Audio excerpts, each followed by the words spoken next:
할렐루야. 오늘 갈보리 성경 읽기 프로젝트 본문 말씀은 마태복음 11장 1절에서 19절 말씀입니다.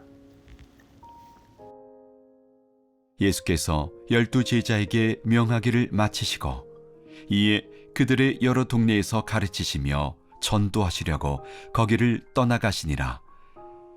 요한이 옥에서 그리스도께서 하신 일을 듣고 제자들을 보내어 예수께 여짜오되 오실 그이가 당신이오니이까 우리가 다른 이를 기다리오리이까.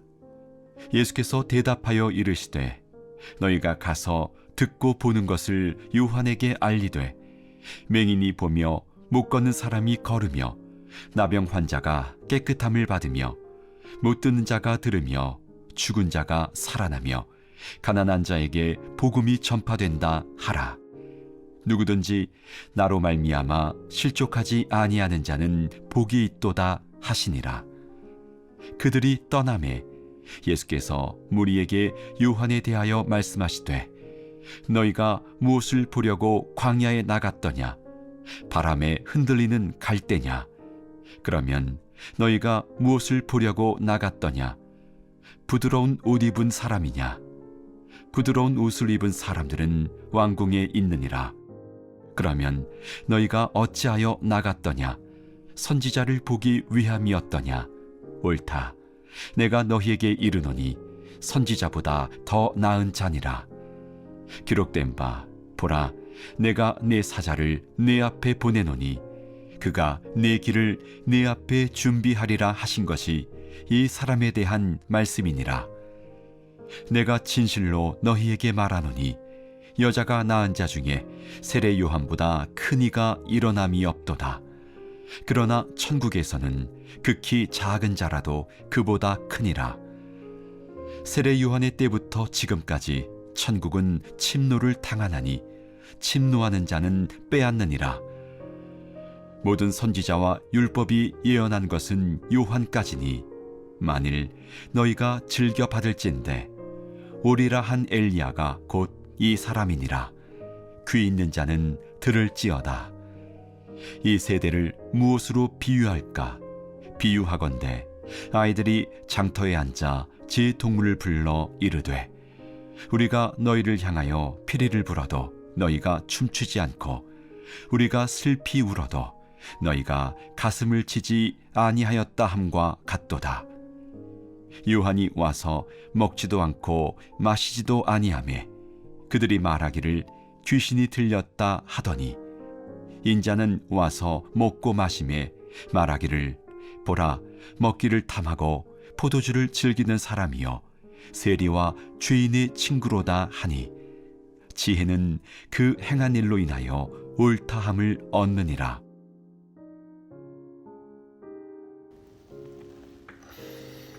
오늘 말씀 중에 6절에 보시면 누구든지 나로 말미암아 실족하지 아니하는 자가 복이 있다라고 예수님이 말씀하십니다. 예수님으로 인해 실족하지 않는 사람이 복이 있다. 바꿔 말하면 예수님으로 인해 실족하게 되는 일들도 있다는 말입니다. 놀랍게도 세례 요한이 그랬습니다. 요한은 예수님의 오실 길을 예비한 사람이었습니다. 예수님의 오실 길을 예비하며 회개하라, 천국이 가까이 왔다 라고 선포했던 사람이었습니다. 그런데 그랬던 요한이 제자들을 보내어 오실 그이가 당신이 맞습니까? 라고 묻습니다. 예수님, 그분이 정말 자신이 선포했던 그 구원자가 맞는지 묻고 있는 것입니다. 왜 그랬을까요? 요한은 지금 옥에 갇혀 있습니다. 그는 그에게 주어진 소명을 따라 주님의 오실 길을 예비하며 자신의 모든 삶을 던져 광야로 나아가 담대하게 천국 복음을 증거했는데 옥에 갇혀 있습니다. 실족할 만하다는 생각이 듭니다. 정말 예수님이 그가 선포한 구원자시라면, 그분이 정말 하나님 나라의 진정한 주인공이시라면 어떻게 이런 일이 일어날 수 있을까? 그런 생각이 들 수 있었겠다 싶습니다. 그래서 그는 묻고 있습니다. 오실 그이가 당신이 맞습니까? 예수님은 답하십니다.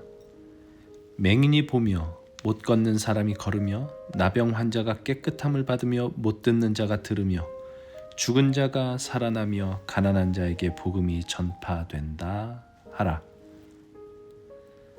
요한은 어쩌면 그래, 내가 그 메시아, 그 구원자가 맞다, 조금만 기다려라, 그런 답을 얻기를 원했을지도 모릅니다. 아마 우리도 그럴 겁니다. 조금만 기다리면 모든 것이 역전되는 날이 올 것이다. 주님이 반드시 그렇게 하실 것이다. 라는 기대에 우리 대부분의 소망을 품고 살아가곤 합니다. 장차 일어날 일에 대한 기대를 품고 사는 것, 그것은 결코 나쁜 일이 아닙니다. 그러나 그 기대와 소망에만 몰두해 있느라 예수께서 허락하신 오늘의 그 구원의 현실을 바라보지 못한다면 우리는 금방 실족하고 말 것입니다.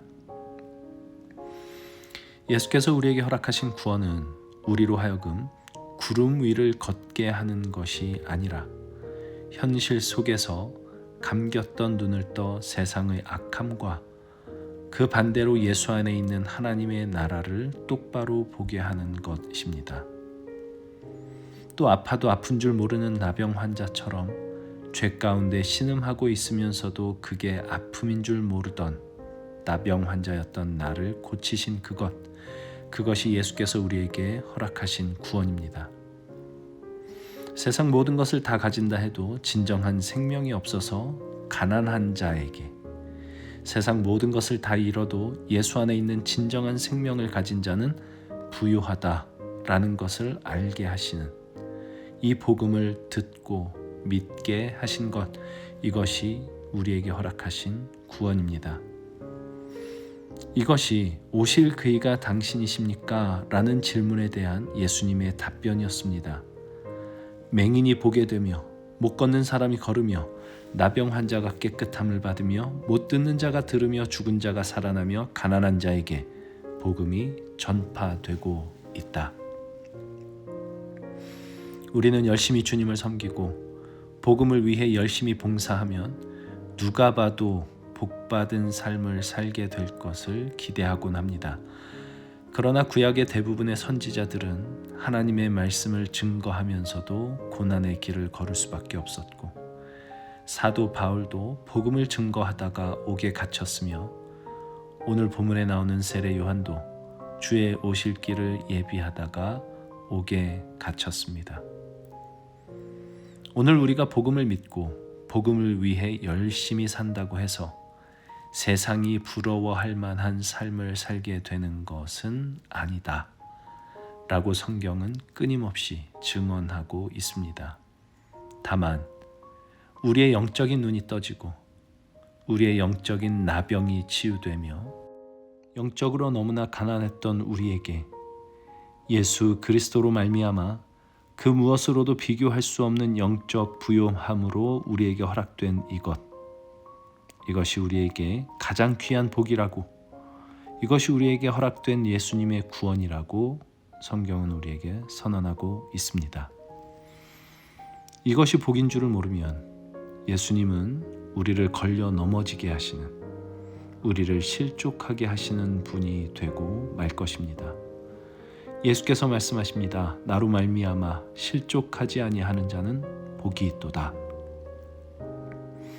오늘도 주의 영이 우리에게 임하여 오늘 나에게 허락하신 구원이 얼마나 복된 것인지 깨닫게 해 주시기를. 예수님은 결코 우리를 실족해 하시는 분이 아니라 가장 귀한 복을 우리에게 주신 분이심을, 예수님 그분이 우리의 가장 귀한 복이심을 우리 마음에 새겨 주시기를 간절히 기도합니다. 주님, 때로는 주님께서 내 인생에 행하시는 일들을 이해할 수 없을 때가 있습니다. 그때에도 예수님으로 인하여 실족하지 않기를 간절히 원합니다. 예수께서 이미 우리에게 허락하신 구원을 믿게 하여 주옵소서. 뜨게 하신 눈을 감지 않으며 깨우신 영혼을 다시 잠들게 하지 않아 주께서 말씀하시는 모든 것이 나의 구원을 이루는 것임을 알게 하시고 순종케 하옵소서. 예수로 인해 나는 이미 가장 부요한 자임을 고백케 하여 주옵소서. 예수님의 이름으로 기도합니다. 아멘.